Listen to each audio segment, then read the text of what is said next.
2টা, গ্যাস গান 11টা। একটা তো 6 শট, যে 6টা শট হয় যে আছে। 5ই আগস্ট শেখ হাসিনার দেশত্যাগের পর দেশের অনেক জায়গাতেই পুলিশের ওপর আক্রমণ হয়, অনেক থানাতে আগুন দেওয়া হয় ও বিভিন্ন জায়গায় অস্ত্রশস্ত্র লুটপাটের ঘটনা ঘটে।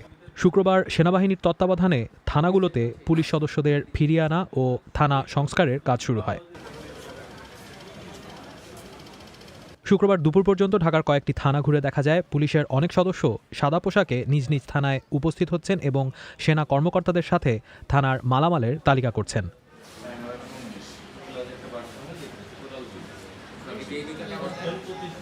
সেনাবাহিনীর কর্মকর্তারা আশা প্রকাশ করেন যে শুক্রবার সন্ধ্যার মধ্যে সব পুলিশ সদস্য নিজ নিজ থানায় উপস্থিত হবেন।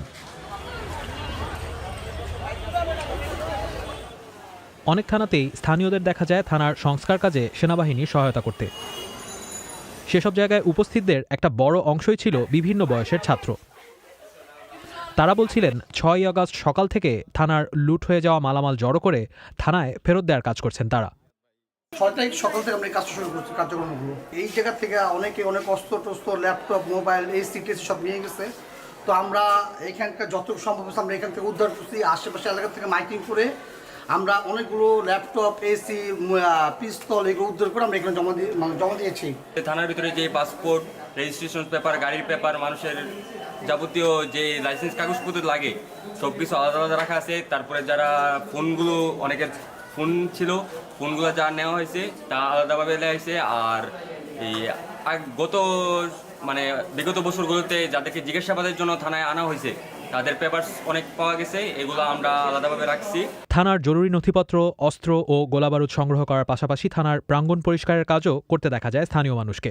পুলিশরা যারা আসবে তাদের তো বসবাসের উপযোগী করতে হবে, আর পুলিশরা তো এটা করে নিত, কিন্তু একটা সময় সাপেক্ষ ব্যাপার ছিল, মাঝখানে একটা গ্যাপ ছিল। ওই গ্যাপটার মধ্যে আমরা চেষ্টা করছি যেন আমরা এখানে বসবাসের উপযোগী করতে পারি। আর বসবাসের উপযোগী, তাছাড়া এলাকা যেহেতু পুলিশ নাই, তারপর ট্রাফিক নাই, আর এই এলাকার নিরাপত্তা একটু বিঘ্নিত হচ্ছিল বিভিন্ন কারণে, ওগুলো নিয়ন্ত্রণ করার জন্য তো একটা কমিটি দরকার ছিল। আমরা সেটার সমন্বয় করে আমরা মূলত কোনো একক কোনো প্রচেষ্টা নয়, এখানে সবাই স্বতঃস্ফূর্ত।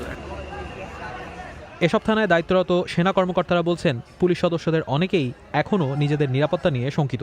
সব পুলিশ সদস্য শুক্রবার থানায় যোগ দিলেও এখনই পুলিশের কার্যক্রম পুরো দমে শুরু করা যাবে না বলে মনে করছেন তারা। সেনাবাহিনীর কর্মকর্তারা বলছেন শুরুর কিছুদিন সেনাবাহিনীর তত্ত্বাবধানেই পরিচালিত হবে থানার কার্যক্রম।